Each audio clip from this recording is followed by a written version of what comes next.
Yeah, so let's go ahead and get started, and then we'll just have everyone else start joining. So hello again, everyone. Thank you for coming back. We have a few participants who've emailed us with last minute meetings. Some are global summits, some are shooting commercials on set, and have not been able to join. But you guys are here, and we want to make the best of today's session. We have, as last time, Tim and Allison and I from Hyper Island, and we have our guest speaker, Sarah Gregerson, who's been doing a lot of work with Hyper Island and also with the other two cohorts for the last, 2-3 years, I think? Yeah, 2-3 years? Yes. Yeah, and so she will, guide us through the concept of facilitative leadership and walk you guys through some exercises. It will be similar to last time. You'll have a moment during the live session to go into groups and get to work together. And yeah. So if you're ready to jump on, Sarah. Yeah, I'm gonna to jump in. I'm gonna try to do the technical part about sharing screen and all of this, and then hopefully make this work. Perfect. We see it correctly, yeah? And I want to play this. Okay, while the computer is thinking about there it is. This up. It works perfectly. Yeah, so this is facilitative leadership, and that's the topic that we're gonna dive into. I wanna change this. How do I? There we go. So a little bit intention for this is to explore and inspire into facilitative leadership in order to accelerate your leadership. So facilitative leadership is a suggested part that I think is interesting to look into, especially when it comes to leading transformation. So we're gonna do a short check-in, and then I'm gonna speak a little bit about what is facilitative leadership. And then we're gonna go and do a split up and do this group exercise. And then I'm gonna speak a little bit more around facilitative leadership more in practice. And then we're gonna have some reflection and a checkout and a little bit of evaluation as well. So that's for now. This is a framework that I hope that you have seen before. At least it's been kind of, I know Hazel has introduced it as part of one of the tools, which I think is crucial and fundamental. So starting a big transformation, starting a small meeting, starting a kind of new department, I see this as a crucial kind of thing to go through to make sure that you know what is the intention, what is the desired outcome, and that there's a view of an agenda and what are the rules and roles and time. You can scale this up to a huge transformation, or you can scale it down to a small meeting. But what this does is that it creates a safety on a psychological level around what's the outcome. It also creates a lot of clear perspective of what is the intention and the outcome, and it gives people direction for what rules to follow and what roles to play. So I'm gonna be the one that's gonna give some input and hopefully also provoke some of your ways of thinking about leadership. And I would like your role to be that you take on kind of not just as the listener, but also the interact, especially when we do the breakout, and let your minds be stressed as well. This is a framework for when it comes to talking about the facilitator fields that we're going to explore a bit around competences. What does it mean in terms of competence and in relation to leadership, and having done the 360, what are some of the skills that you already have that matches up with taking on more facilitative leadership? And we're going to explore a little bit about context, because there's a lot around understanding context and being able to read that quickly. And then there's some like practical methods where I would say the I do art that we just went through is the kind of very low hanging, very concrete ways like almost in a toolbox. But when it comes to methods, it's not so much about knowing the skills and those methods and tools. It's more about having a sense of timing, when to apply it at the right time, at the right moment. So it's more around building up a capacity for when to do which interventions. This was a little teaser because now I would love for you to check in with what is your perspective or your view and your understanding of what is facilitative leadership. So before I give a little talk, then I would love for you to check in on that question. Edward, would you like to start? Can we open up to the gallery view, Sarah? Yes. Oh, yeah, that's true. That's what I have to control here. Yep. Where's the mouse? On the top. I'm happy to start either way. Yeah, great. Please. My idea of facilitative leadership, enabling others to reach their potential within the group towards the collective goal and realize their potential, I think. Great. Thanks. Edward, who should go next? Can't see anyone. Hang on. Who's there? How about Tim? You look friendly.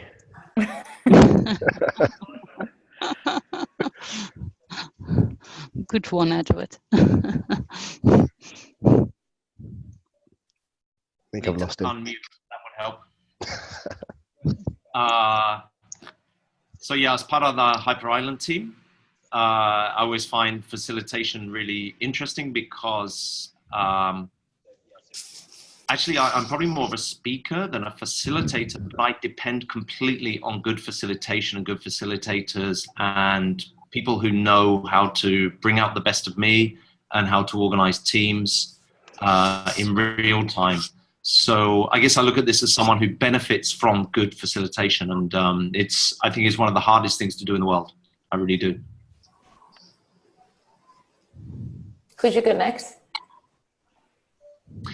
So I can go along and select Olivier. He looks like he's playing with his headphones there, so I'm going to grab him while he's not as comfortable. Yeah. Hi everyone. For me, what is at stake here with facilitative leadership is being more at ease, helping people in my team reveal their whole potential, and giving them a way to be more comfortable with the fact of sharing ideas and sharing new methods in the end, and being more efficient.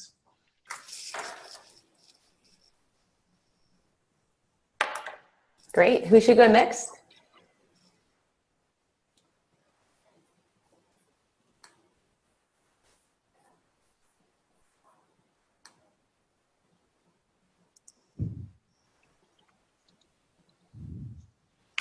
Should I go next? Great.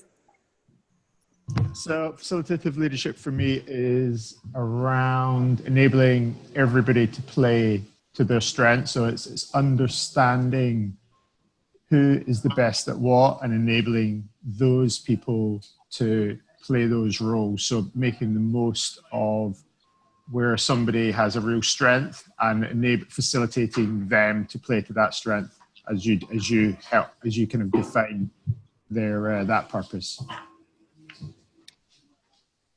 Thanks.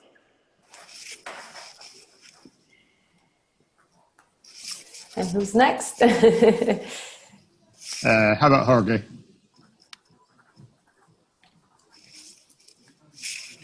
Yes, I would say that facilitative leadership for me is how to influence others to reach our goals and creating positive learning.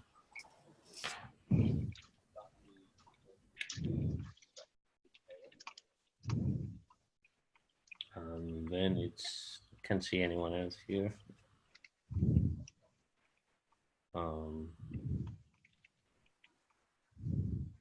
Pilar?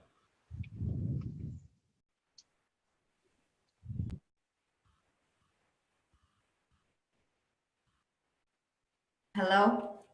Hi.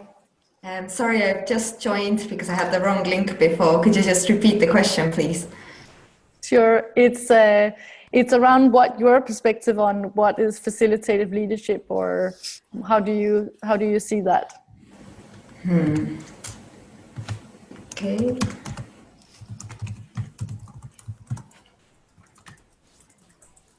I think it's for me, it's working together with the team to get to results and also to generate ideas. So, for example, this year, instead of setting a vision on my own completely and putting the goals together for the team, we had a session of brainstorming. We had a series of brainstorming sessions where everybody could list 3 things that were important for them for the agenda this year.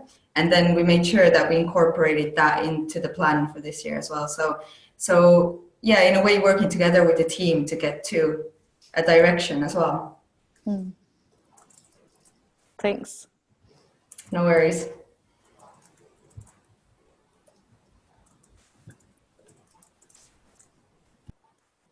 Who's next? Should I go next? Yes, please. For me, it's also about creating kind of a safe environment for that everybody has the chance to sort of contribute for the greater good, because sometimes you can have fairly strong personalities and quite dominant personalities in a business, and actually sometimes some of the best ideas come from those who don't always have the loudest voice. So for me, there's quite a large portion of EQ that goes into facilitative leadership, and really that might sometimes be having subgroups, but yeah, just to really ensure that everybody can contribute. Who should go next, Lucy? Who have we not had? Have we had Jorge? Yes. Oh, okay. Sorry, Jorge. Have we had Aline? Hi. No, I haven't spoken yet. For me, it's also linked to trust and giving enough trust to the people in your team to give them the possibility to take some risks and learn from the risks they take and the mistakes they might make in that environment.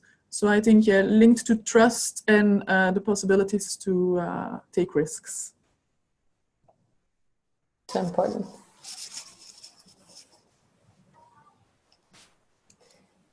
So for those of you who have, I think it's like the first letter of your name and then the last name, do you mind changing that to your name? You can just do that by tapping on it. So then we can call you by your name and not, CV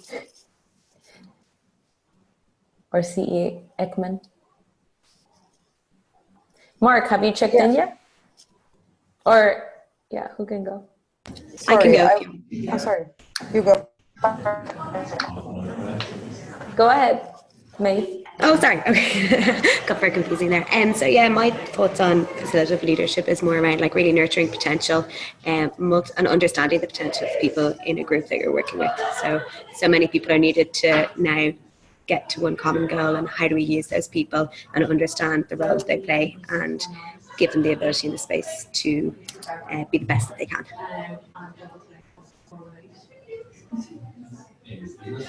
Perfect.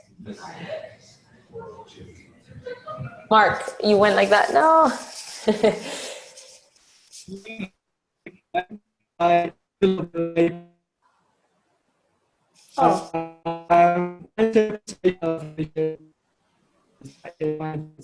Is anybody else having trouble hearing Mark, or is Yeah, me? I can't hear that very well.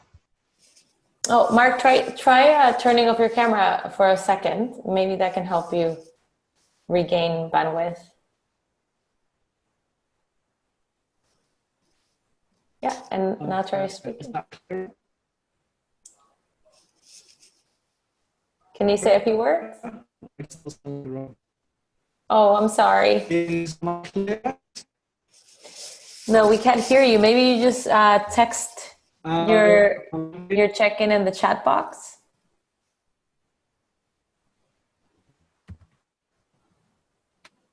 Yes, you can go ahead and type.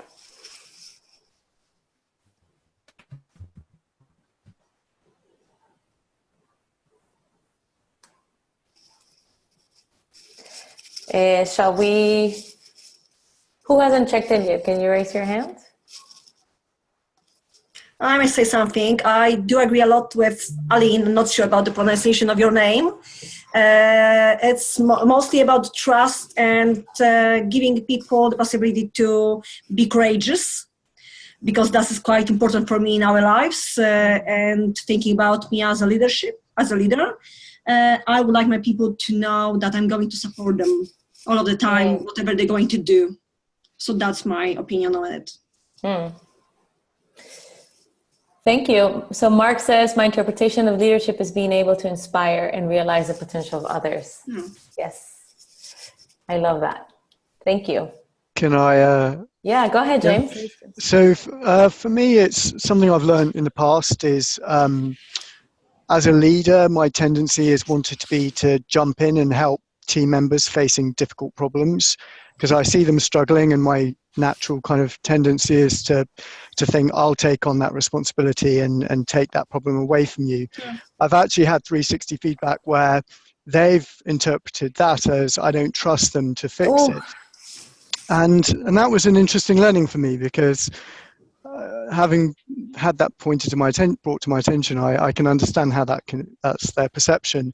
So what I try and do now for me, facilitative leadership, is addressing the problem. So talking to them openly about that there is a problem, asking them how they would propose approaching that problem to try and solve it, giving my input into that if it's called for, if it's asked for, but letting them then go away and try and fix the problem for themselves, having had that connect in with me, and depending on what the problem is, then having a reconnect at a later stage to see that if that worked or not.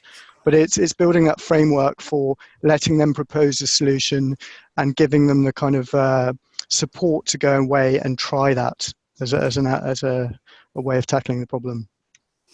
Love it. Already taking action on your 360 feedback. And then we have, who else is left? Hi, this is Ramsey. I just joined. Sorry, the link, I had the old link. It's interesting. I need to figure out what that old link is, but thank you for joining, Ramsey. We're checking in with saying just what do we know about facilitative leadership, or what does it mean to us? Facilitative leadership, I think it means when a leader goes beyond his role to enhance the conversation that actually is productive and the people around him. I hope that's what it means. So I just flew in from a 9-hour flight, so thank you. Thank you. And there's no right or wrong answer. It's what it means to you. Good. Pia and Mikolas, has everybody checked in? I've not checked in yet. Go for it. Okay, so sorry. I also had the old link that was in the calendar invite. So I'm not sure of the actual question. So but I hear people talking about facilitative leadership and kind of what leadership means. Is that? Yeah. How your understanding of facilitative leadership? What is? I mean, there's actually something that's been in the text here written about coaching, and I think that's a really big part of it. I think kind of just helping people find their own solutions and finding like the answer that's right for them, rather than, I guess there was a time when leadership was about telling people what to do and kind of showing them the direction they should take. I think it's more about now facilitating them to find that answer for themselves and coaching and guiding them to take that, to empower them to do that for themselves. That's what it means to me. Love it. Great, thanks. Mikolas? Yes. Okay, many was already said about this, and I agree a lot with Chris and colleagues. And for me, that there is something left that they should also help other to overcome challenges, especially when the surrounding environment is changing very fast. So maybe this is something that was not mentioned already. Yeah, great, thank you.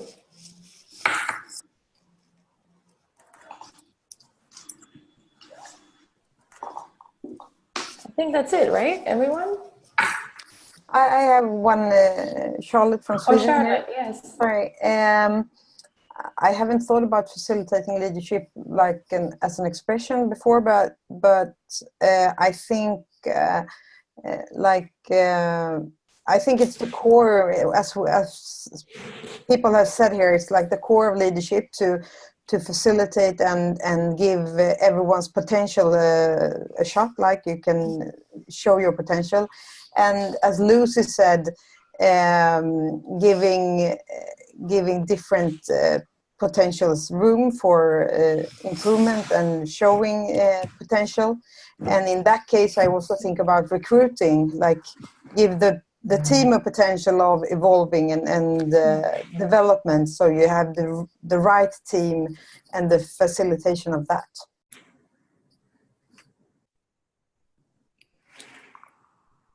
Okay, thanks. Was that everyone? Great. Thank you so much for your different perspectives. I've done a lot of session around facilitative leadership and asked the same question.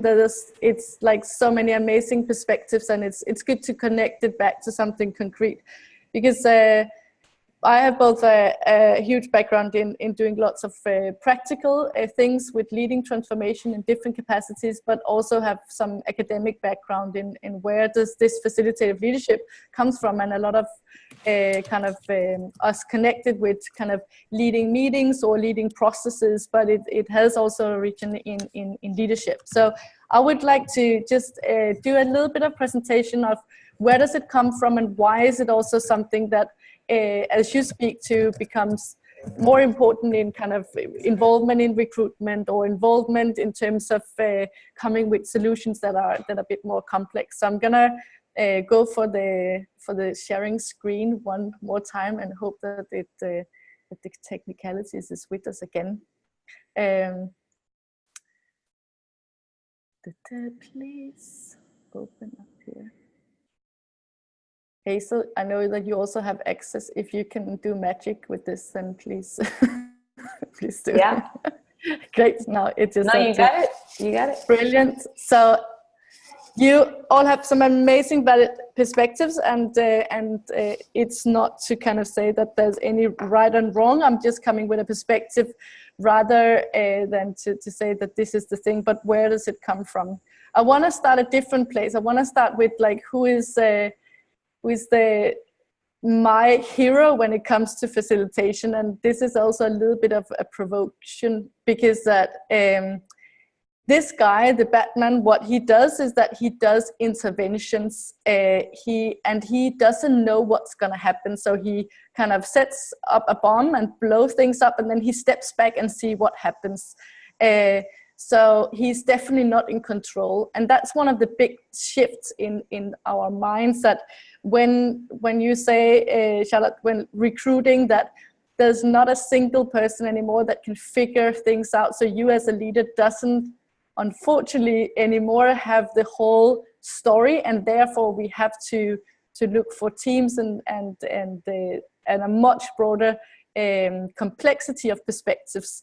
And of course, it's a provocation when I say that the Batman is the hero when it comes to leadership and facilitation here, because he doesn't come with the right intentions, and we're going to come back to that. That's also really important. Where facilitation comes from in terms of the Latin explanation, and kind of that it is to make things easier, and it is pointing to the process rather than to the content. But it is a set of principles and practices, and there's a couple of things connected to that. The reason why that it's becoming a leadership style, which is becoming more kind of important, is as you also mentioned before, that we need everyone to play to their strengths. And also in terms of how technology is playing a huge role, that this was two men could build a plane 100 years ago, having all the knowledge to do that. But this time, this is how airplanes are built. And just imagine that you as a leader has to know all the different functions that goes into making all these different parts in an airplane take place, which is of course not possible on a more traditional leadership level. So facilitating and having a notion of what processes needs to be in place, how do people play to their strength in making a collective effort to building such an airplane. And of course, there's a lot of, when you talked about, there was a lot of you mentioning courage, and I really love that, because there's a lot of testing that goes into trying things out. And what you're doing as a facilitative leader is also that you're kind of embedded that courage into people for them to try things out. And that is, of course, goes with a lot of different methods and skills. But what is it that you essentially put in place for having a safe environment for people to be able to test out? This is, of course, testing out things some years ago. So there's some other things in place now. What I really like in terms of a kind of more of an explanation around what facilitative leadership is that it's an art of leading people through a process towards an agreed upon objectives. The agreed upon objectives is crucial in terms of like, where is it that we're heading, and that there's a common understanding around that. So when you invite your team into kind of, what is the ideation, what is the thing that we're going to go for, there you are facilitated that like agreed upon objective. And what you do there is that you foster participation, creativity, and ownership from everyone involved. This is David Sibbett that's come with this explanation, which I really appreciate, because I think I'm sure that you in your leadership have experienced having kind of led teams and where ownership slips away, or where not everyone plays to their full creative capacity. And one of the things that falls apart is that we use a lot of extra time shaping that ownership afterwards. And that is, of course, not what we are intended to. The reason why there's a video playing now in terms of, and this is birds flying around, that's because I think that's the notion of teams and how they are much more fluently and less controllable. It doesn't mean that they are not, that there's not a system here. And that is what you as leaders kind of put into place as well. The other part that you were also mentioning in terms of the kind of that people, you want to engage them and so on. And Market Weekly, which is also one of the forward thinkers and practitioners when it comes to leadership on the kind of the global scene. She says that participation is not a choice. People only support what they create. And some of the links that I posted, which is a lot of the kind of foundational work behind the scenes, and a lot of this is that we have a lot of biases. And one of the biases is that when we have been part of creating something, we are much more kind of willing to support that. And that is a global spread bias. Is very it's deep rooted in us, that if we have created something, we see more value in it, and therefore engaging people in different ways is gonna kind of play with that bias as well. And I'm sure you've also kind of have something presented to you, or you have presented to your team where they're like, I'm not sure, and have a lot of questions around that. So the whole participation and being able to lead with that is a way of also optimizing and saving time. And a way of thinking about it also is like we go from one reality to another reality, and the leap from the phone to Skype is such a huge abstraction for an individual, but those leaps we can only take if we put our minds together. So that's of course also optimizing for that we have all the creative minds together. This is where I think it was you mentioned it as well, Nicholas, when you're saying about the coaching perspective, and here this is the content process model that you might have seen before. This is in black and white. When you have a facilitative leadership, you're not the expert in the content, meaning that when there is a problem, you don't jump in and kind of solve it for the team or your colleagues. You lead the process, so you shape the foundation for people to come together and solve the problem. So what you're leading is the process and less around the content. This also meaning that the more abilities you have within leading processes, it's not an excuse to not know the content, but in order for you to have participation and have people to chip in, we need as leaders to step away with us coming up with the solution. I hope that makes sense. I'm also painting a little bit black and white perspective here for hopefully also making a little bit of provocation.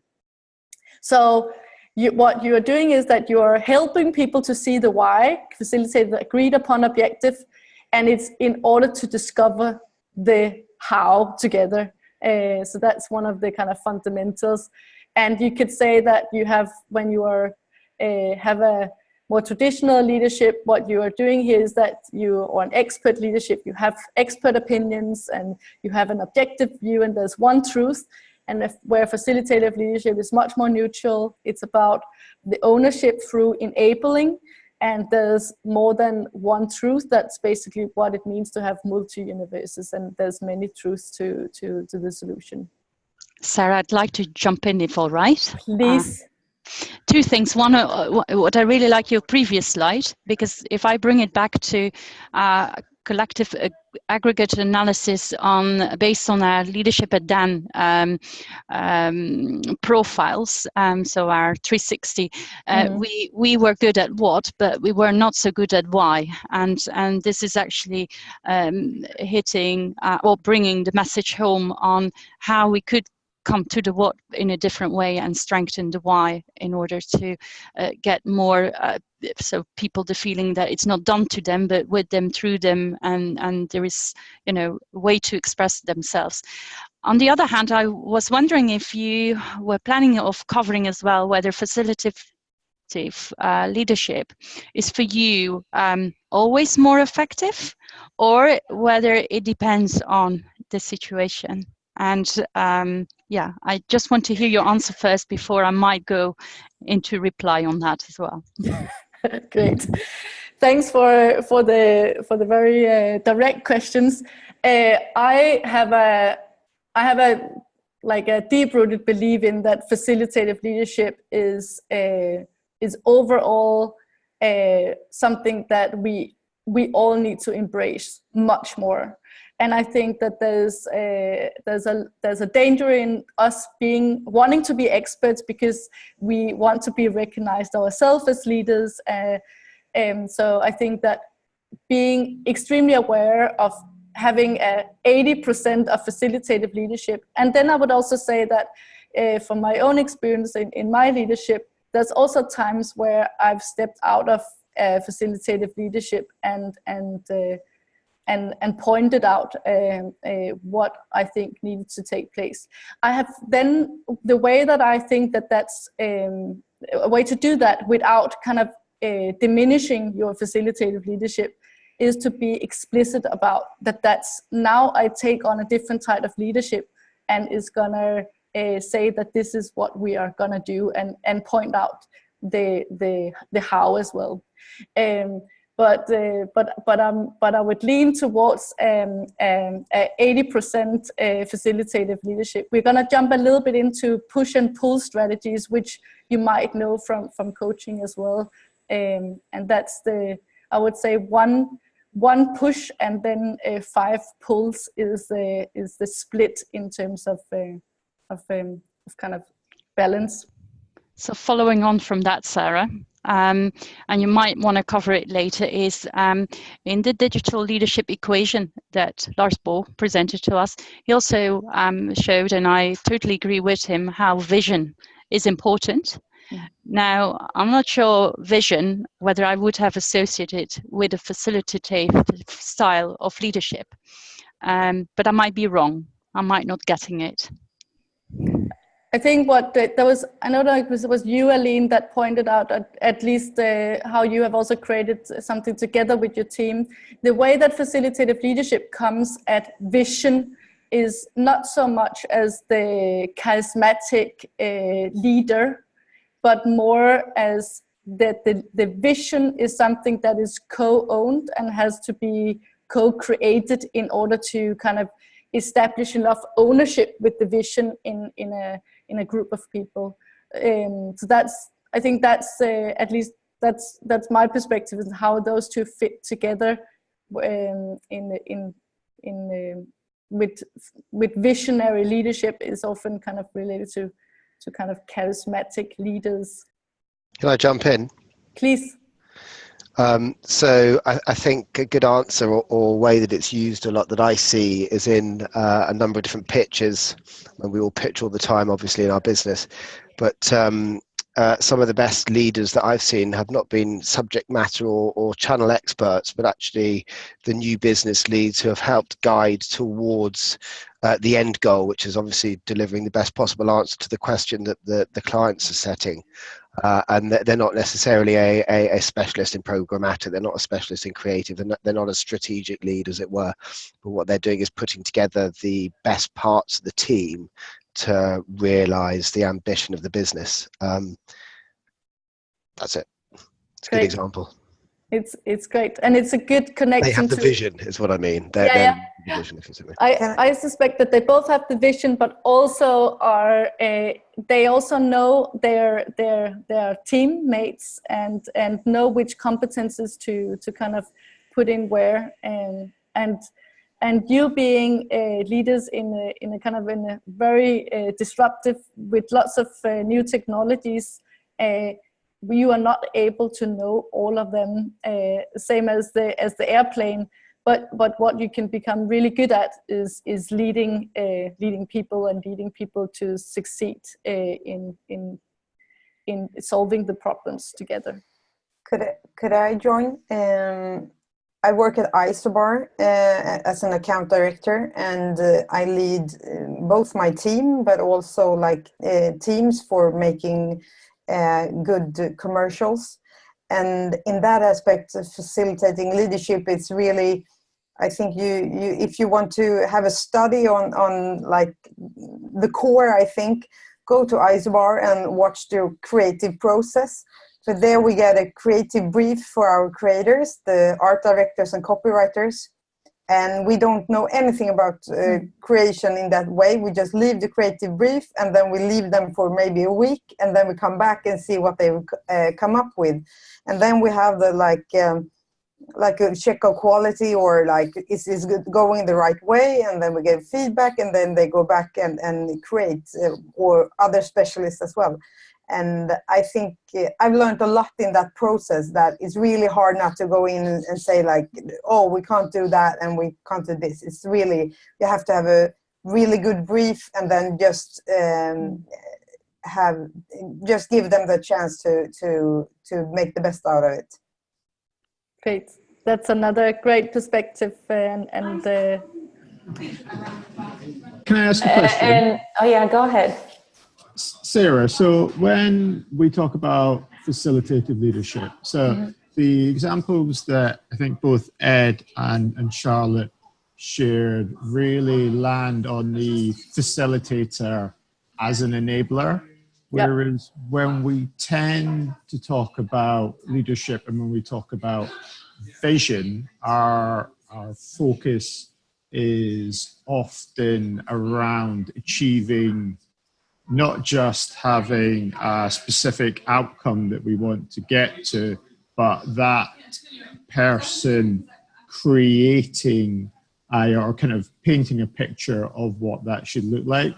So from your perspective, when we talk about the operational elements. So from a new business point of view, the new business team are focused on achieving the outcome of the best possible pitch, but they are not necessarily the person, or they're very often not the person who's building a vision around where we want to get to. So how do we manage that piece between the operational facilitation and the vision and the leadership? Because it seems a lot for one person to be able to do, even surrounded by a team. I'm not 100% if I get your question, so please. It's a long question. Yeah. So please correct me or lead me into the right. Where what I understand from your question is also I think we have to go back to what do we see as being, I mean, of creating a vision and being the one carrying out the vision, which I think you refer to in terms of the more operational perspective as well. And as when it in facilitative leadership, when it says that there's agreed upon objective, that is connected to what is the vision, the picture that we're going for, and that needs to be agreed, meaning that's you as facilitative leader has to get the buy-in for that. There's different ways of, like, as in terms of the question that you were asking early on in Caroline, in terms of like how much facilitative leadership and how much kind of more traditional leadership is a blend. There's of course an option for painting that visionary picture, but it needs to be bought into. Otherwise, that you cannot practice any facilitative leadership and especially not on an operational level. Was that in direction of where the question was going? Or? Yeah, kind of. I guess where I'm kind of pushing this is there seems to me to be a slight tension between being somebody who is a brilliant facilitator and is great at having a team who all play to their strengths and delivering that piece towards the objective, and also being the person who is building a painting picture of a vision that we want to achieve. And that, to me, it feels like somebody who's doing both of those is it feels quite superhuman. Ed was maybe one who can. Yeah, can I jump in? Sorry, just in my experience on pictures are really good examples of this, because it fits really well with this. Often what I found is identifying the people. If you're the facilitator, you're identifying, there is a role there for somebody who's setting up the method. Often in our context is the the strategic lead, who, and I can't remember who said it, I think it might have been Charlotte, who said that people go away, have a look at the strategic approach, the story, and how you're going to get to the end result, and then we come back and everybody then uses that as the framework. And so the facilitative leader has identified the strategist, who then sort of realizes or at least presents the method, and that's the ladder that everybody comes off. So again, what they've done is they've identified a role to fill that journey. That's, I mean, in pictures, that is. I assume that it probably works the same way in other projects. I don't know whether that's helpful. That's a good example for a pitches situation. Yeah. Yeah, but I would slightly disagree with those. I think that, well, I will, in so much as that's the facilitation. The bit that I'm missing is the vision. So like, as Ed kind of focused on there, it's like that's delivering the method of how you get there. It's not setting out the vision of what you want to achieve, which I think is slightly different. Yeah, I think I'm maybe laboring the point. Apologies, everybody. I think that one thing to just clean up, and I want to give you a little bit more piece, and then we can split up, is that there's one, you as what you are leading is the process, meaning you are painting and leading the way how to get to the solution. for everyone. So that is what you are doing in terms of methods, and like what are we to, like how are we to get to come up with the strategy for this if it's in a pitch situation. But you are, as a facilitator leader, not coming with the answers to what should be in that strategy. But how you get to that, that's what you are leading in general. I want to. And Sarah, sorry for jumping in. Well, no, not sorry. I would love to jump in, but because I think what you're referring to also, if you know, in my years of advertising, is in bringing people in earlier, which we tend to not do, right? We tend to say, "Ta-da! Here's something. Here's my vision in an output." And I think the mindset shift is maybe not focusing so much on the output, but why, even though you know where you want to get to, which in a way starts, you know, kind of blending in with collaboration and the collaborative mindset. And I know, I think it was you, Dale, who asked the question, you know, what's the difference between facilitative leadership and collaborative leadership? So yeah, I'm just curious what your thoughts are on that before we go into the breakout rooms. I think let's take it as part of the next, because I want to just say a little bit of where it comes from in terms of academic, because there's transactional leadership and transformational leadership. Facilitative leadership sits within transformational leadership. So when you kind of the black and white, I've also worked within advertising for the last 10 years, especially with the creative processes, and the transactional leadership, like you have the creatives go away and do their thing, and then they present it directly to the rest of the team, saying this is what you have to do, which is transactional in the sense that we're going to do something and you're going to give us something back. Where transformational leadership is where the facilitative leadership lies and lives, and it is very much around getting to transformation is through collaboration. So I think that's where there's a tight link between the two. These are just, I mean, you also like said that some of the arguments, and it is very much around kind of igniting that the intrinsic motivation, which is not something, it's not the internal or external, but the intrinsic motivation. What are we passionate about? And that having that to weight higher than a kind of a trade-off. This is not a pitch situation. This is the dumbest, simplest project kind of 3 steps model that I know of. So goal setting, planning, and execute and evaluation in transactional leadership. It's in goal settings about being as precise as possible, planning being as realistic as possible. When you execute, it's about being in control. What's the data? How can we control that?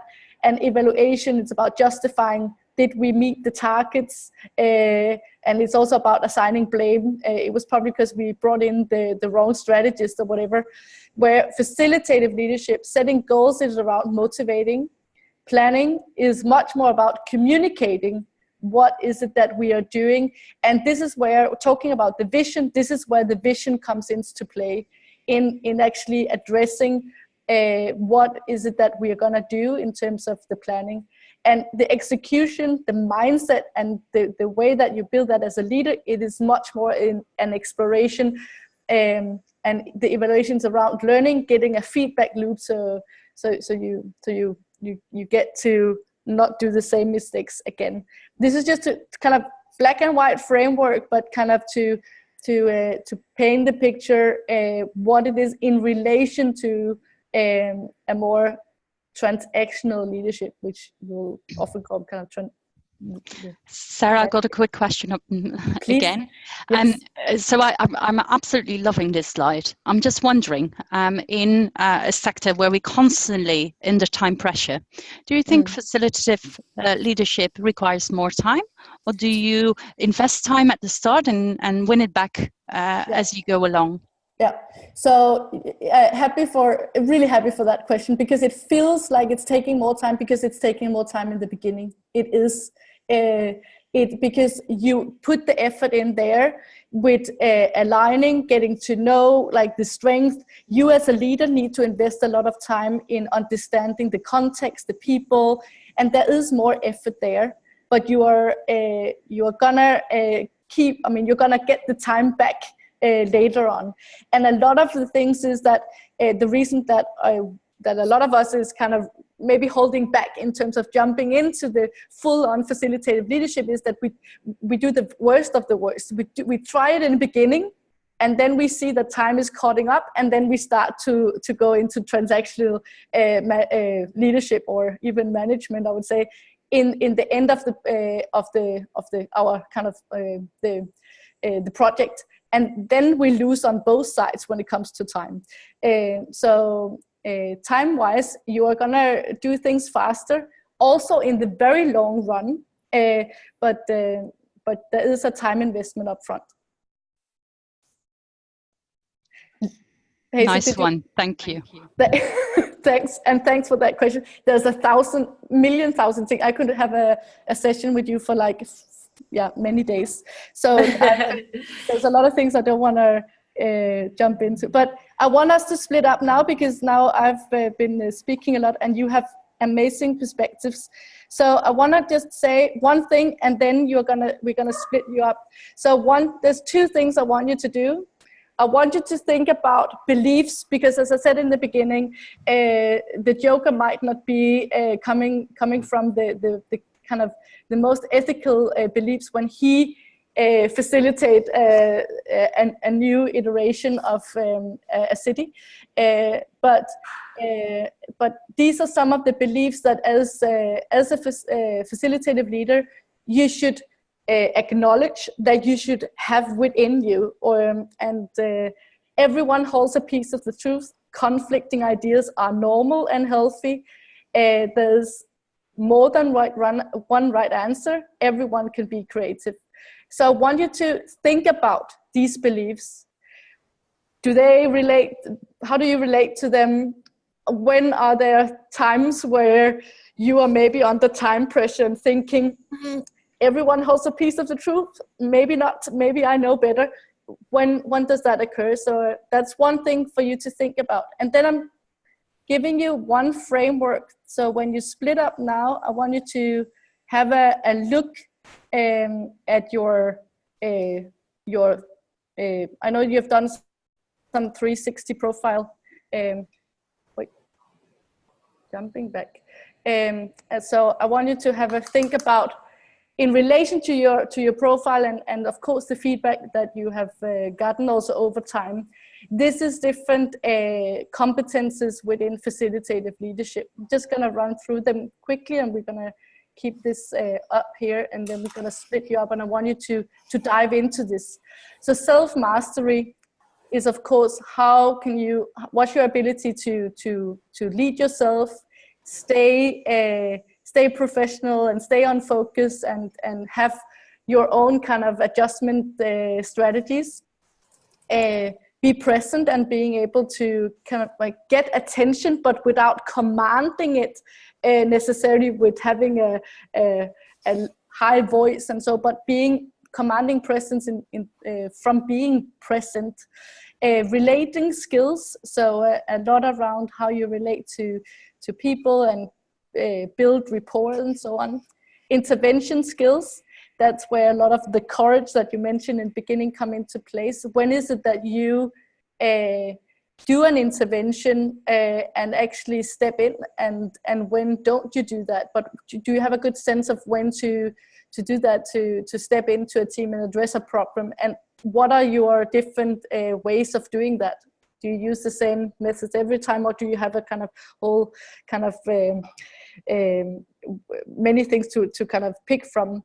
Logistical skills, there's a lot of preparing and planning. It's not about time, logistics, so on, but what is it that your planning scheme, this goes again into a sense of time, that if you don't invest that time up front, then it's gonna you're gonna be caught up also in terms of a planning process. So being able to plan is also a huge thing. And then different methodologies. The thing about having a very broad perspectives of what are methods that I can use for different interventions, but also what are different perspectives that I can kind of understand people from.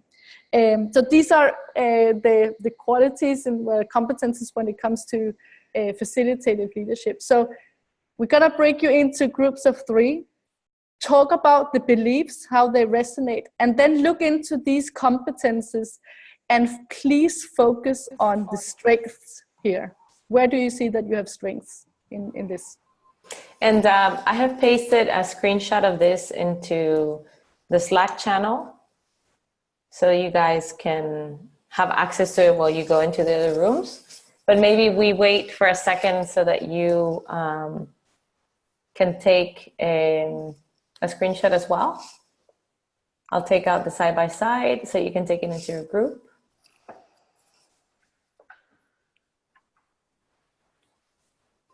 And Laura, I know you have to go, but thank you for joining us and thank you for letting me know.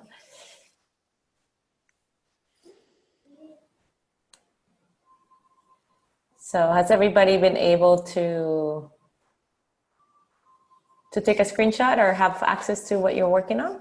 And are there any questions for Sarah before you go on what the task is? And you'll have 25 minutes, by the way, but are there any questions?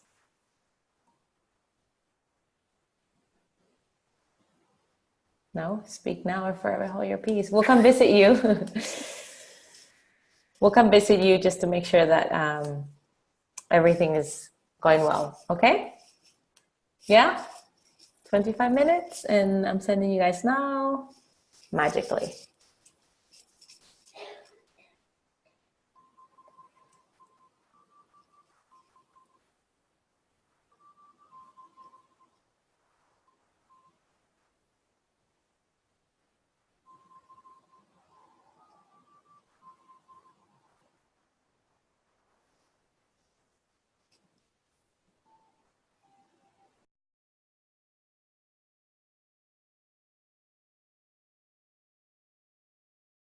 It's a good sign when they don't come back.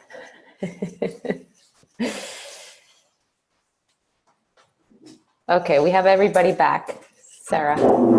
Great. I had the pleasure of participating a little bit in one breakout session, but I would love to hear what are some of the reflections, or if there's any insights that came out of your breakouts, especially in relation to your strengths as facilitative leaders.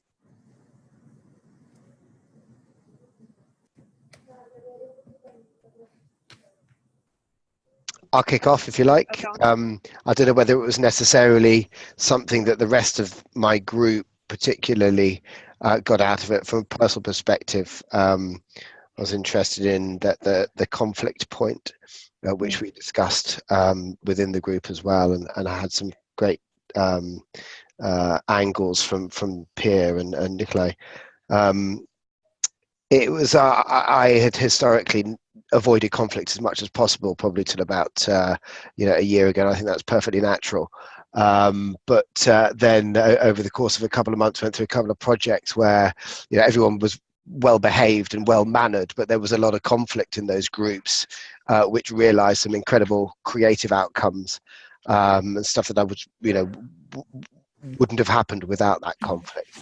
And now I don't go looking for a fight, but I certainly I'm happy to try and facilitate as much conflict for, as possible, or at least difference of opinion to realize better outcomes, which is an interesting thing that I found for me. Great, thanks. If I can jump in, and because we were just talking about this, facilitative leadership has two sides. The first side is how you contribute to making the conversation include everybody on the table and have them express their opinion, their added value to the conversation. that will help generate a better output. And the second side of the coin is you, as a leader, putting in your vision and helping guide those teams towards that. Because we talked about scenarios where you walk into meetings, and as a leader, based on the experience that you have on the business, you feel you have a sensation of where you want to take this conversation. But the facilitative leadership part is allowing the teams on the table with their different expertise to bring in, to help, to feel that they are contributing to that end result that you're sort of seeing at the end of the road, that point B. And I think that's as far as we're concerned. And I put up the example of how we transformed the agency. We restructured it back in 2013. Is that when I joined, I looked at, we brought in people together for a session and asked them for their opinion of how we're doing, if we're doing things good. And then we put together the structure that will move the agency forward into the digital economy. And I think that worked well because people felt that when they expressed their opinions, they were expressing their point of view that added value to the conversation. But they expected their leader, as a GM at the time, to contribute towards that sort of end vision, that point B that they all want to get to. So I think there's two sides of it. And even when you look at the grid itself, you can be a fantastic presenter, but if you're not really good at relating skills with your teams, you fail on delivering that full spectrum of facilitative leadership. I hope that makes sense. It does, and thanks for a good example as well with the.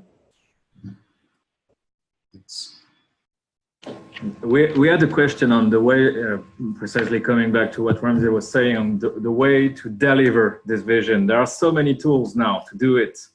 Do we have to do it physically or through various digital tools? There are so many of them yet that it's a bit confusing. It's an interesting point. So I'm going to jump in there. And what does it mean? What does it mean? It the means vision. that, I'm assuming you're talking about the everything is in the digital economy for 2020. Is that for Dan? Is that what you're relating to? Well, what I'm trying to say is that, for instance, of course you can deliver the vision through meetings, global meetings, and so on. But on a day-to-day basis, how do you implement that? How do you help people to live the vision? And of course, you can do it through team meetings, but you can also do it with emails, with Slacks, with WhatsApp channels, with Facebook groups. There are so many things, and I'm personally using all these tools with the team, with various uses, and trying to deliver different kind of messages through different channels. And because not all the members of the team are using the same tools and listening to the same message. So trying to adapt to millennials culture, for instance. But it's for me, it's very tricky.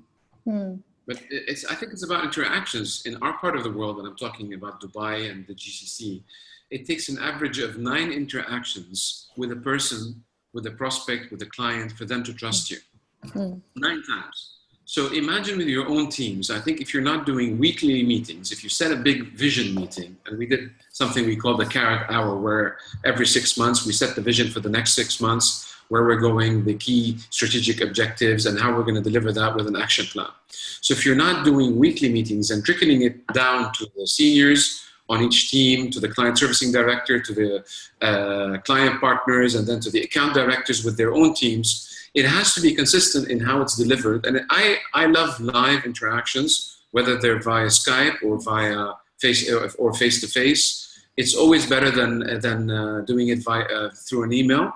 But yeah, keeping abreast of what's happening. I agree with you, by the way. Slack and all these tools have been. This is my first experience with Slack, and I'm enjoying it because it's a mix. There's the video aspect, which brings us together and gets us to interact, and then the Slack aspect, which gives you an update on what's happening and allows you to stay current on where you're heading 6 weeks down the road when this course is done. So I think it's a mix, but as long as you ensure that there's frequent interaction with your teams, that whole umbrella of facilitative leadership and how it plays out is going to get to a much better output than if you were not interacting with your teams enough. And that's at every level of this unit, the bigger unit, and the company itself. I want to just link to a little bit of the conversation you have to facilitative leadership, and I think because there's tools that are better for conversations and questions than other. I think Slack, as you are experimenting with here, is an amazing tool for that, because there you are actually using the power also of the group and it's set up for that in many ways. So I think, Olivier, like, there's tons of tools and within facilitation, there's some that are better for that engagement, and there's probably going to be invented even more for that to come. So no direction that, but I think what I want to poke for in relation to facilitative leadership is that, and I see that Caroline is saying you need to sound like a broken record, and I think if you can poke questions in that enable or trigger the intrinsic motivation about everyone wanting to go to that vision, then you are more in a facilitative leadership than if you are telling people what to do and why this is the best thing for them. So just explore tools and work from those principles would just be a little bit of a push from my side. And last like a reflection or kind of a realization coming out of the breakout sessions and looking into your strengths in the facilitative leadership.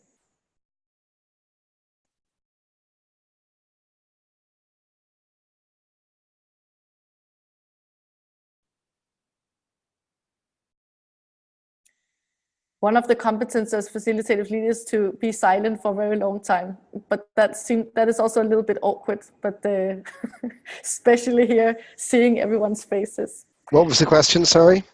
It was a last reflection coming from the breakout session, an insight, a realization around your strengths as facilitators leaders. And if there's anything that also kind of links to your 360, I would love to bring that together as well. Sarah, a good way of looking at this, and the reason for sharing, is also to help the others gain a perspective that maybe they didn't see. Yeah. So definitely. if you have something you're thinking or holding on to, could be a gift for the rest of us. Yeah, I think what resonated with me looking at the chart during our breakout session was actually that I think all three of us were demonstrating facilitative leadership, but we didn't necessarily have the process. So we were learning from other leaders, or I think Olivier mentioned learning from his parents who were teachers. So, but I think having the process and the tools to actually to really engage in that way would be incredibly useful. Great, thanks for that. Can I just say something? Yes, please, Alison. Yeah, that was a conversation that came up in the group that I dropped in on with Edward, Pia, and Mikalal.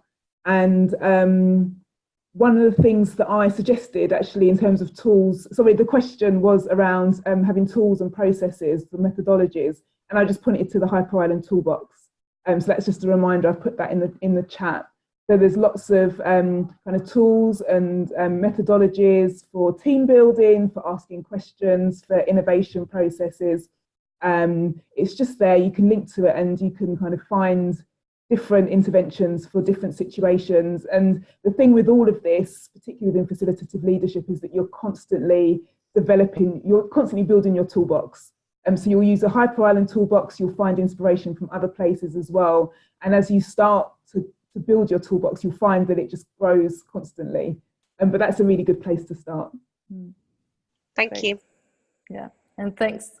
And I'm so happy, Lucy, that you shared a little bit of reflection, that you realize that you're all working with some facilitative leadership style in one way or another. A big part of doing this was also to kind of see that it's there, and how can you then strengthen it even more.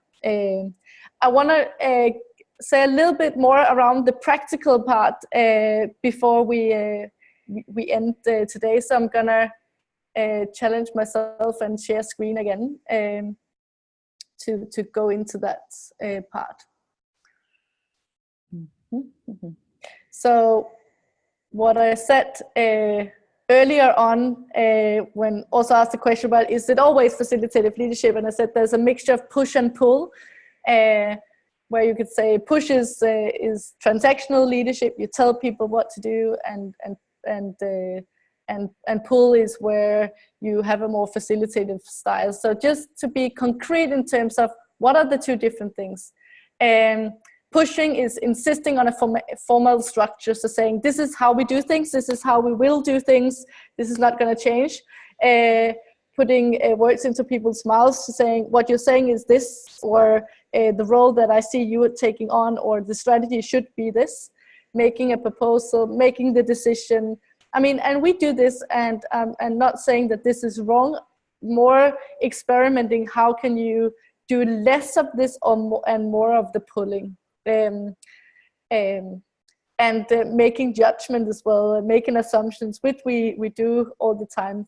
When it comes to the pulling and what that is a lot around, of course, asking questions. So if you have parents that were teachers, they probably also ask a lot of questions there. But in the coaching, there's a lot of part of asking questions. Having, I mean, I just try to illustrate that being silent, when everyone is looking towards you as the leader to say the answer, be silent and see what comes out. That's also a pull. Now we go on a very practical level. Stepping back physically, we as leaders also on an unconscious level take space, step in. So what does it mean also on a physical level when you are presenting in front of your team, and like what does it mean when you also like play with the physical part of like stepping back, letting the process fall apart. It's when there's I mean, Edward, maybe you experience that when you're stepping into conflicts, when things like are up in the air and they're tense, when you are like letting it be that way and accept that, but still be able to not go into panic mode or be afraid of it, but let it actually come to a place where it falls apart, and recognizing now we are in a conflict, or we're in a bad situation. Let's and let that be for a little while, and then you start to go from there. So and the thing about not always having the answer, losing your thought, or not saying I need to have like a timeout, or like, because I'm sure that you have people knocking your door, say, do you have 5 minutes? Can I ask you something? Like, what's the answers to it? I need feedback on this. Saying, yeah, can we wait for, or like, so you also get more in control. And this is also because it goes into the whole notion of preparation around how you plan for coming into a more facilitative state of mind. And there, I would say, the last part that I want to kind of us to go into has to do with the context. And as an example, so this is kind of prepping for you also being able to be more, even more facilitative leaders. This was a picture being taken in Sweden the day after they changed from driving on the left side to the right side. There's been 4 years of planning before this. It was called the H Day. It was end of the 60s. And the 4 years of planning, there was like songs that were played on the radio up until this day. There was like signs made. There was so many detailed preparation going into this, because of course this was a huge transformation, and there was a lot of design going into this. So you could say there was a lot of facilitating actions, prepping for having people shift behaviors and having people adapting to a new reality. The question that pops into my mind is like, if I was the one in charge and this was the picture that was when we now put it into place, I would as a leader think, oh no, I failed, this is not great. The headlines, you could just, I mean, they must have been something about this can't be, this is never gonna happen, what a mess the leader have caused here, and so on. And that's why I push for the preparation, but I also push for the courage to, when you share, Edward, to step into the opposite ideas or even conflicts. There's a lot of courage that goes into also being with and the process and letting things play out, but not doing that without really knowing what is at stake and not really knowing what is the dynamics here, what is the strength of people, what is the behaviors that takes place. So a lot of the preparation that you'll have to do is not around the content, but around the process. And one saying that I use is the over-prepared to be under-structured. So knowing what is it that the culture have, you know your people really well. That, I mean, the 360 gives you an amazing kind of open door into what are people's behaviors and what is some of the underlying assumptions and so on. So the more you know about these things, that's the more of the preparation, and that means that you can optimize for the team dynamics as well. So if there's a encouragement to doing the shift into even more facilitative leadership, then it could be around having some conversations around what are actually some of the underlying assumptions that is floating around, testing them. I'm sure that you have a lot and also observing what are some of the behaviors that takes place and how can you shift those. Because when we talk about mind shift and going through a huge transformation, that's one of the ways to do that when we work around the whole mindset perspective and part. I wanna, as an ending part, I wanna play. Sorry, Sarah, can I add something? Yes, please. Yes. Charlotte from Sweden here. We in the Nordics we have done personality tests for all our employees. And also in every recruitment, of course, but everyone in the offices has, and in the different brands have done a personality test called D-score. That's great, like a 360, but a simpler one. And it's so good since we're amazing. Yeah, and since we're discussing like how to facilitate and get the best out of everyone. You can also see that different ways of working with different types of persons does not want to talk if they don't know that they have all the facts, or I'm not that kind of person. I can talk anywhere and about anything, but to just create the space is not enough. Often it's like some people in teams, they don't talk if they don't feel like I have all the facts and I know that this is the right thing to say. So to know just what you said, to know each other in a deeper way, it's much easier to create that atmosphere and create the opportunities to have all the competence coming forward. Great, yeah, brilliant examples, and those, I mean, please share those tools with everyone else. And there's lots of those types of tools, more or less digital, where people actually don't have to fill out a lot of things, but that's an amazing example. And that is the pre-work for going safely into facilitative leadership without being completely blindfolded. I wanted to kind of just end because we want you to kind of do a little checkout, and Tim is gonna take that. I want you to think about a concrete next week thing that you can test going into be more facilitative. And these are just examples and encouragements, but prepping an I do art before your next team meeting, using one of the types of tools that Charlotte, you were just mentioning now, trying to practice some of the pull from the pull list, being silent, not giving the answers, taking a wait, just small things that you put yourself to and test that out. And then the last thing I just want to show is that it takes a lot of courage, because what I gave you in terms of readings and stuff has a lot to do with what is behind this, the whole psychology and the biases that we have, and what we put at stake when we step into facilitative leadership is we're letting go of the control, and we are stepping into the unknown, because that we believe that there's a greater minds that needs to come together. And this is a video from BBC, which is of course on animals, but what it takes to actually let things flow, and when things are out of control, and let things the team do what it's meant to do, creates a little bit of an anxiety.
It was not to make a kind of a horror scene here, but just seeing your faces a little bit, we want to kind of, can we do something? Can we jump in?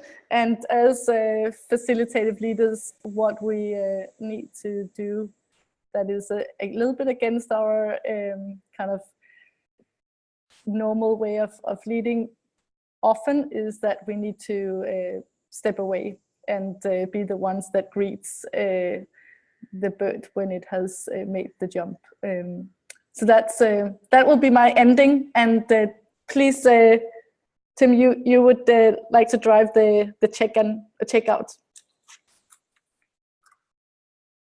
Yeah, actually, I was just going to invite Alison. Do you want to start, and then I'll pick it up because it was your idea. I've kind of hacked it a little bit. Yeah. So, and thanks, Tim. Thank you. I just wanted to, well, first of all, it was a great discussion, great session and great discussion today. It was really rich. And I loved hearing all of your views on facilitative leadership and also your experiences. And I thought it was a great opportunity in the pods for you to, in fact, Sarah, could you get us the image up that you asked people to look at in the little pod sessions? Yeah. And the star. So everyone had the opportunity to look at where they were strong in those skills, and it was evident that everybody is practicing in some way, shape, or form elements of facilitative leadership. Now, the thing about facilitative leadership is that you never stop learning. You always, learn new tools. You learn from situations. You learn how to ask questions in different ways. You learn from the people that you're working with in terms of that push and pull. So really, I think what we're inviting you to do now is to perhaps choose one of those areas where you feel that you do need to develop and identify something and try it out over the next week. So you can start to implement some of the stuff that you've heard today. You've got that grounding now, you've got that framework for the things that you've already been doing, but now you can perhaps see some of the gaps that you'd like to develop a little bit further. So we wanted to, as I say, invite you to find something that you'd like to try out in a small way over the next week. And I'm going to hand over to Tim to talk about how to do that and the relevance of that. Yeah, so I think, guys, it's really an invitation, because I wanted to do it myself. I actually want to look ahead for the rest of this week, and I want to identify something in my diary, just a moment when actually I can try this, I can put something to test.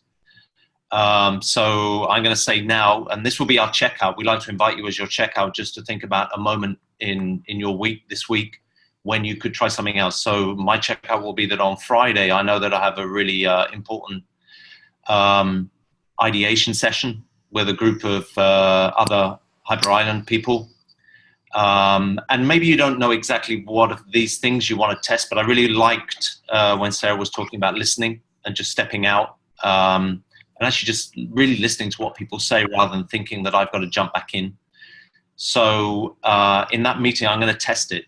And really the invitation for you guys is just, it's testing to learn. And so I think it would be great if potentially within the cohorts, within the Slack channel, I will share on Friday after I've tried it, how did I feel? What happened? And maybe share my mistakes and what I didn't do well, as much as if something did work well. So the invitation is there for you guys, really, is this for a checkout, is maybe you want to identify if there's a moment this week, in the next few days, when there's something that you could put to the test to try and learn something. And then hopefully, if some of you feel up to it, we could share it within the Slack channels. And I'd really be interested in just seeing from you guys what you learned from just trying to do something different this week.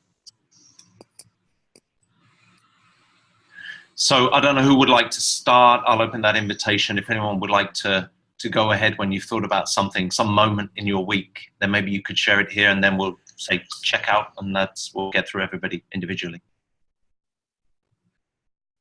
Yep, I'm actually happy to start. I have quite a few catch-ups with my team coming up next week, so Wednesday, Thursday. And for me, it was also about the listening point, that I feel like I often want to get my points across as well, but I would really want to try and listen without having a response to offer at the back of it. And also the first point in the pulling list as well, which was asking sincere and open questions. So it's, I think, more about the coaching approach in that case, rather than trying to offer solutions and trying to solve problems for others. Fantastic, thank you. I'll jump in. I've got a catch-up Thursday morning with the APAC team, where I have to discuss and get their agreement on changing one of the reporting platforms that they use, which we all use. I think I know the right way forward, but at the moment I've made the decision already. But maybe I'll backtrack on that and make sure that we've got a collective decision, but also more importantly, we've got the right way of approaching the right outcome.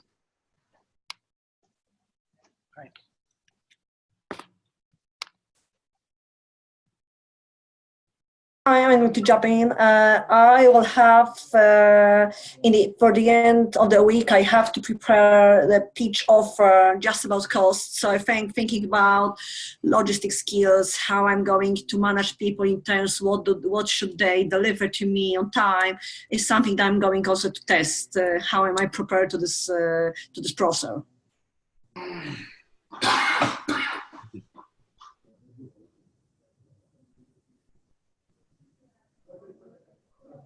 I will jump in then. I have a meeting tomorrow with a few of my team members and a few accounts from Karat to talk about a client issue. And I think I'm going to work, I'm going to use it to work on my intervention skills and my relating skills, but because I would have the tendency to say that I will intervene, contact the client, and try to solve the problem, but I'm not going to take it on me, but try to accompany my team members to do it themselves. So that's for the intervention skills, and then the relating skills is because there is some tension between us and Karat on the issue, so that will help there as well. So that's for tomorrow. Fantastic. I will go. So I have a client call on Thursday, and normally my prep for these kind of calls would be to send a note out to the team telling them what we're going to talk about. So I will work on my relating skills to have them kind of contribute more in terms of how we want to handle the call and what we want to put in front of the client. Thanks, Dan. I'll go. Next week, I'll have to share in a meeting client's feedback from appraisal with several teams, and I want to feel that conflicting ideas are healthy. Right.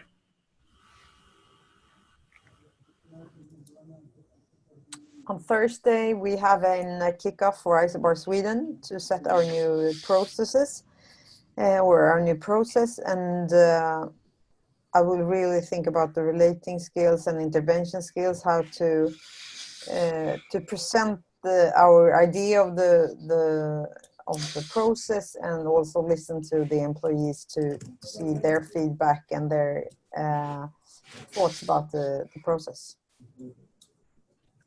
Thanks, Charlotte.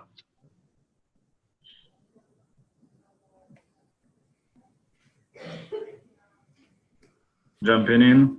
In fact, I have a meeting in a few minutes, and I'm afraid it might be a bit too short to implement all that. There are so many things to think about, but more reasonably, I have a team meeting on next Tuesday, and I think it will be the good timing to test a few things.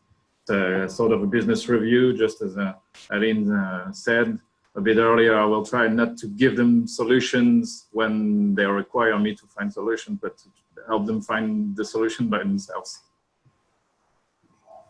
Right.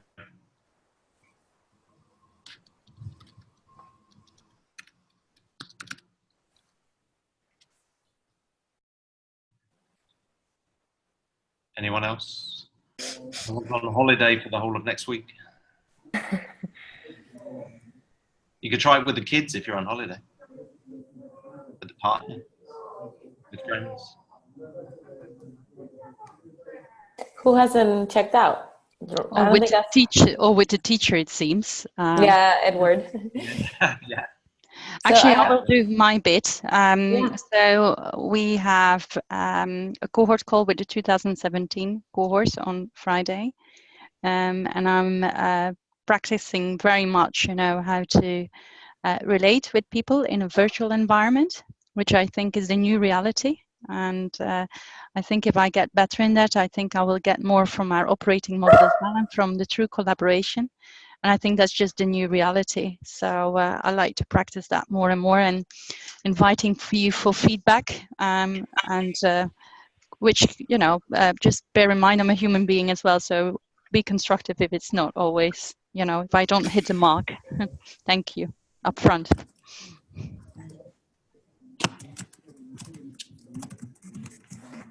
So Ramsey, I think Sylvia, you got Lucy maybe? Sorry, I've been having some technical problems. But as far as I'm concerned, I'm going to work on my methodology skills. I think it's one of the key points that sometimes inspire me when I see people that can actually break down their discussion into a structured method that can drive an output forward much more systematically, rather than just throwing bits and pieces of insight to get people to give in their own point of view. So that's something I'll work on. Yeah, and I think I would agree with Ramsey. I think what I'm also missing is the sort of the methodology and the process side of having these collaborative conversations with my team, and making sure that I have a a solution that I need to get to, and what the challenge is being identified.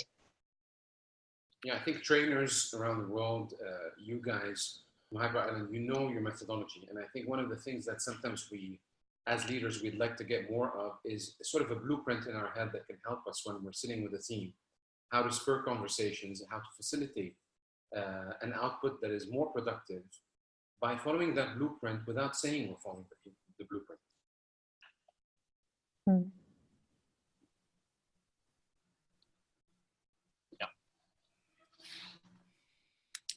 Great. Is that everybody? Mikolash, you're not gonna escape. Yeah, Miko's in the Ilvermorny group, so I know he's been very active. So I'm waiting to hear from him.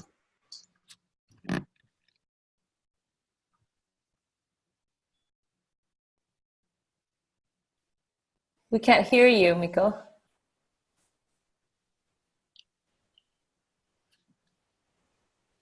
Still not. No, I think you just go. Yeah, there.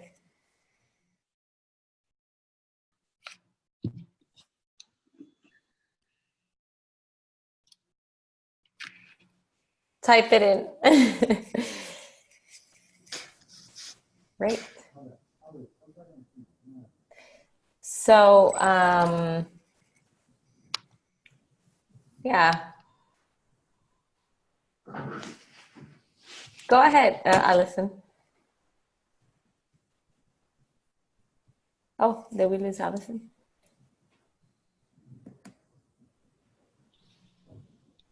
Oh, I think we lost you.